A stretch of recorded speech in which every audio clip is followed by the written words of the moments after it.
Hey party people, I'm Captain Zeus. Today we'll be comparing the television show to the comic book version for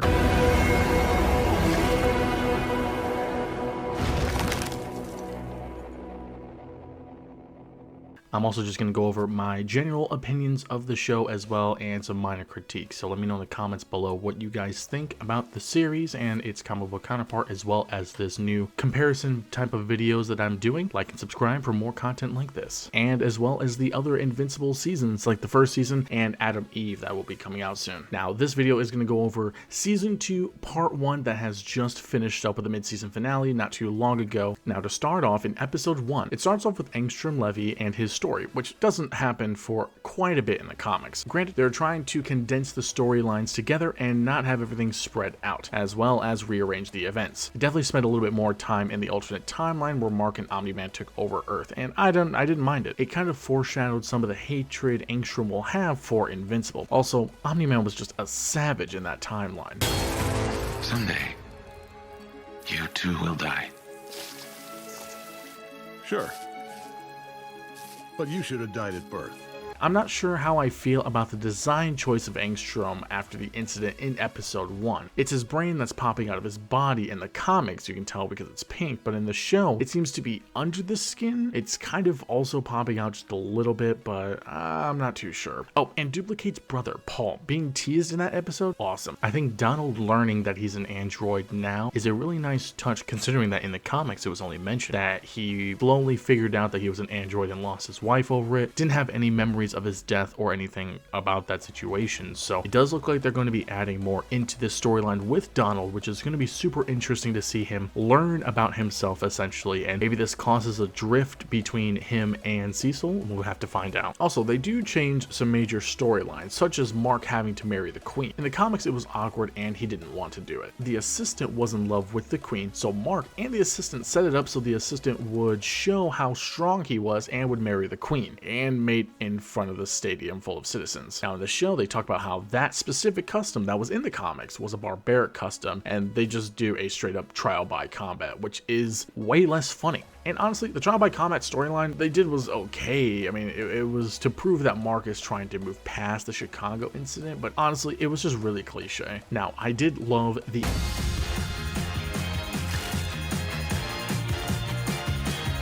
episode. Alan is such a cool and likable character in the comics for the most part. I did like how we got more information on what happened to his species when the Viltrumites invaded. It was always mentioned, but never like went into specific details in the comic. And I did love the fact that the voice of Optimus Prime is the voice of Thaddeus. Did you warn the Earth Champion that a Viltrumite lives among his people?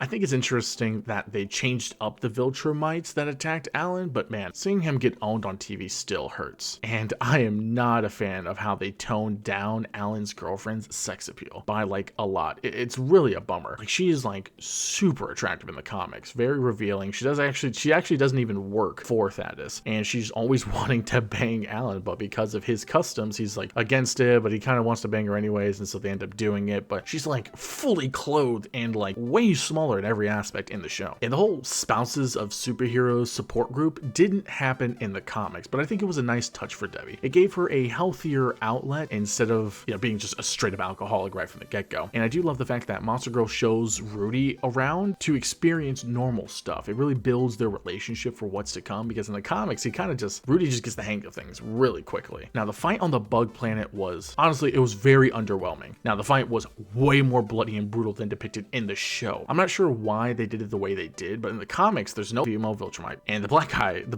black Viltrumite, was not fat whatsoever. He was swole. So I'm not sure why they made those changes, but the black guy, or the black Viltrumite, chased down Mark for quite a while. It was actually a very intense chasing scene as he was essentially grabbing Mark and gripping him away, as, you know, Omni-Man had to come in and save him when he could. And it made the chase and the impending fight all the more intense and scary for Mark. They made Mark seem way weaker longer than he should at this point. He was done in after just a stab wound, essentially. Now in the comics, this man was beaten bloody on a rock by the older Viltrumite that Nolan fought in the show for some reason. Like this man was beaten to a pulp. And the Viltrumites afterwards, when he regained consciousness, actually patched him up after taking Nolan to make sure he's healed enough to go back and conquer Earth. Now here are my just general opinions for season 2 so far. Now in episode 4, it felt like they were focusing on Eve way too much, and they should have been focused more on Mark and everything that's going down on that bug planet. They started to do that a little bit as well with Debbie when they were just focusing on her and the whole support group thing, but honestly the whole Adam Eve fighting on the bridge and all that, the consequences there was okay,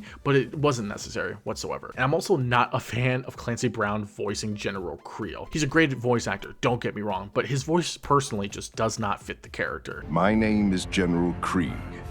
You've survived your first true battle and proven yourself worthy of... Now the soundtrack is still fire, but the art quality seems to have changed a bit. I mean, personally, I prefer the Ryan Ottley's art style of the comic series. It's more detailed and serious, and I was hoping to see some more of that in this season, but it's a little bit more cartoony. I mean, it's kind of still the same as the first season, but I don't know, like the eyes really are getting to me. They're more cartoony, personally. Then again, they are going to be pumping out a season every single year from here on, so maybe that's why, who knows. Could just be me. Now I do like that each season kind of sets up the next major arc for Mark with the intro color scheme. The finale for season 1 was about Mark getting beaten to a pulp by his dad, hence the bloody scene. And the finale for season 2 is probably going to be about him getting beaten to a pulp again from Conquest this time. And then with his costume just being destroyed, he's going to start to don his black and blue costume, which is going to tease a darker tone for the series and for Mark. Now the first half of season 2 felt super underwhelming as a whole compared to its comic counterpart as to what happened in that time frame. So I'm a little worried for the second half of the season, and I am frustrated that it's an 8-episode season and it's being split into 2 parts